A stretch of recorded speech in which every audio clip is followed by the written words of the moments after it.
Dame Vera, when you saw the footage last night from Clapham Common, what went through your mind?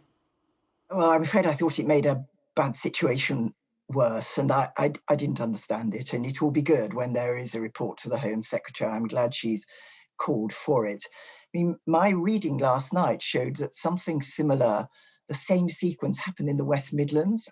I don't know if Jess Phillips mentioned this, but there was that same cancellation because the court wouldn't intervene, and the police said it can't happen. But as in London, people went.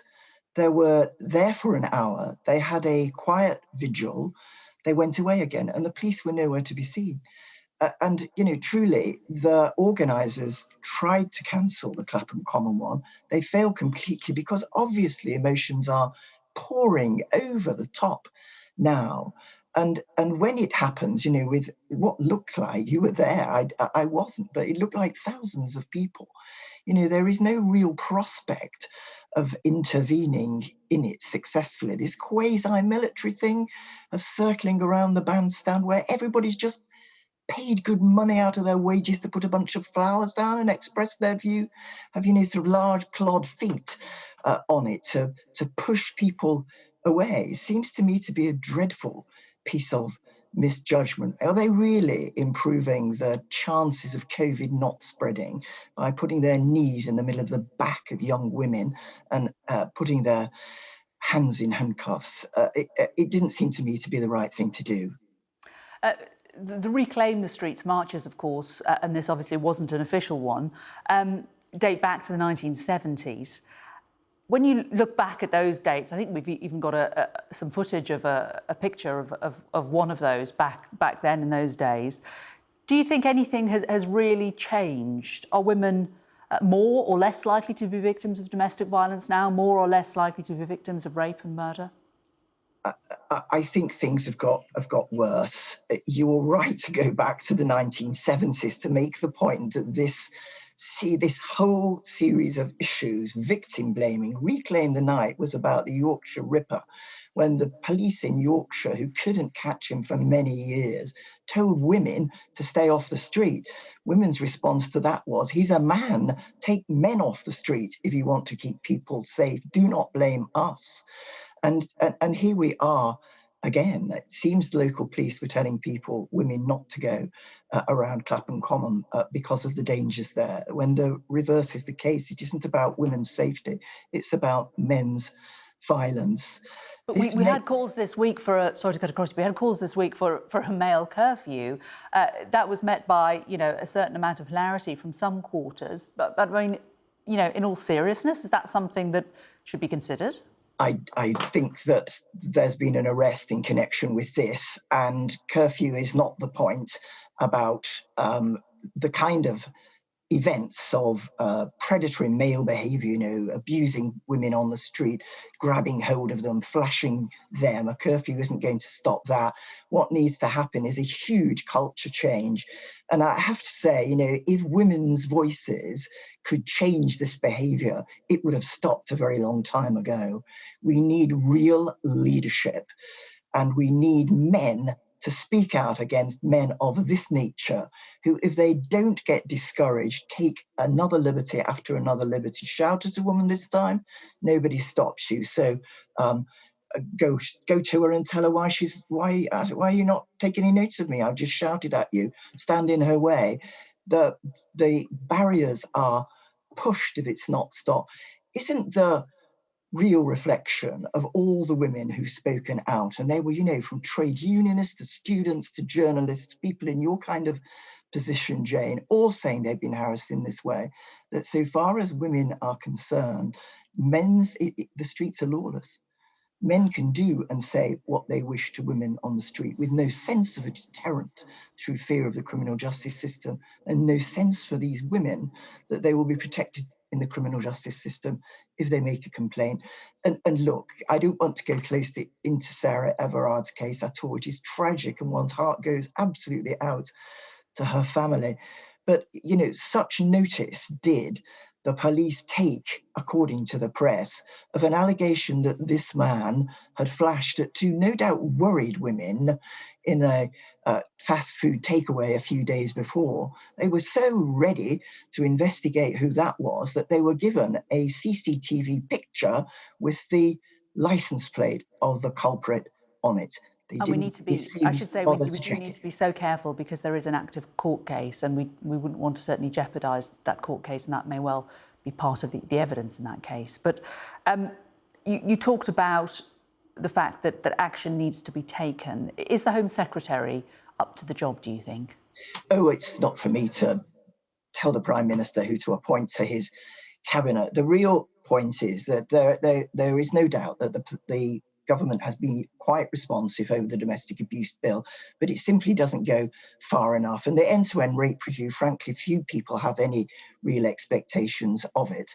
Throughout the time that it's been running, I mean, the CPS just stopped prosecuting rape in significant numbers 5 years ago. And despite women complaining, despite a court case, despite the end-to-end rape review, they have done nothing to reverse that. It still is 1.4%, as you have already said to yourself. So there needs to be some significant government leadership, and there needs to be a significant drive to change the culture, to acknowledge that we are in real danger of losing confidence in the criminal justice system from half of the population of this country. You say it needs leadership. It does therefore suggest that you don't especially have confidence in the leadership that's currently being offered. It's about how active that leadership is, isn't it? And how much it sees what is happening and how much it drives that agenda. I suspect that people in leadership have been taken by surprise by the outpouring, indeed the uproar that there's been from every kind of woman in the last few days. The question is now, is this a turning point? Well, they can make it a turning point. That's the question. Is there the political will to tackle the very serious trouble that the criminal justice system is currently in, not prosecuting cases against women so that it really doesn't seem to women to be worth them complaining? Let's just be really clear. Increasing sentences for sexual offences, but very, very few people are prosecuted for sexual offences. So that's not going to make the slightest difference. The new legislation has some possibilities in it, but it also contains a clause which licenses the police to take mobile phones off women with very little control over that and off every kind of complainant.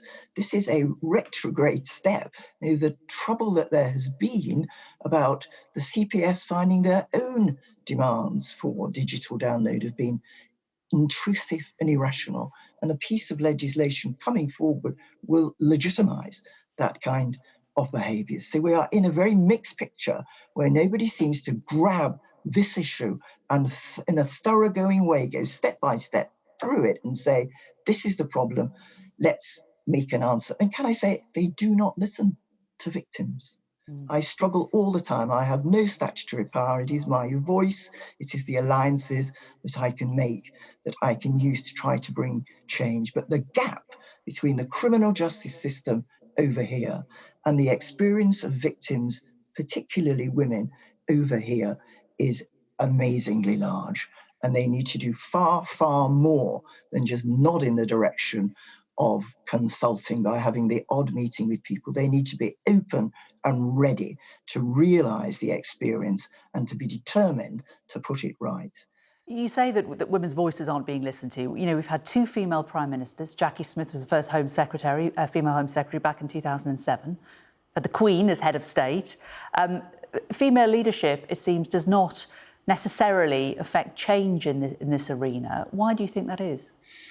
Well, one suspicion is that it's still overwhelmingly a male-dominated culture. I mean, we obviously have enormous gender inequalities still in economies, in jobs, in representation at high levels. Of course, things have gone a little bit better, but overwhelmingly the culture that dominates is male.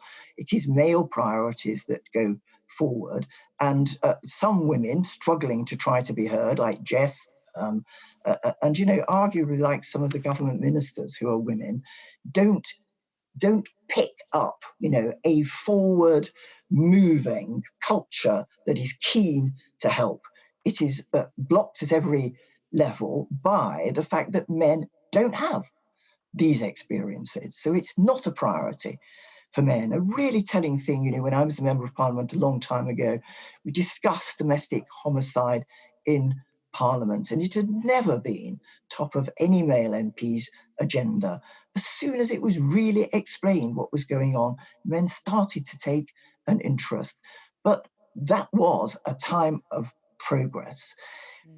You have to be constantly stepping and pushing to redress institutional inequalities. And if you stop doing that, so for instance, just cut down the number of rape cases you prosecute so that you look as if you're getting a better conviction rate for the ones you take, then the whole thing just settles backwards into the same old male-dominated prejudices. Progress stops so easily. We just need to keep going, and the government does have to lead this.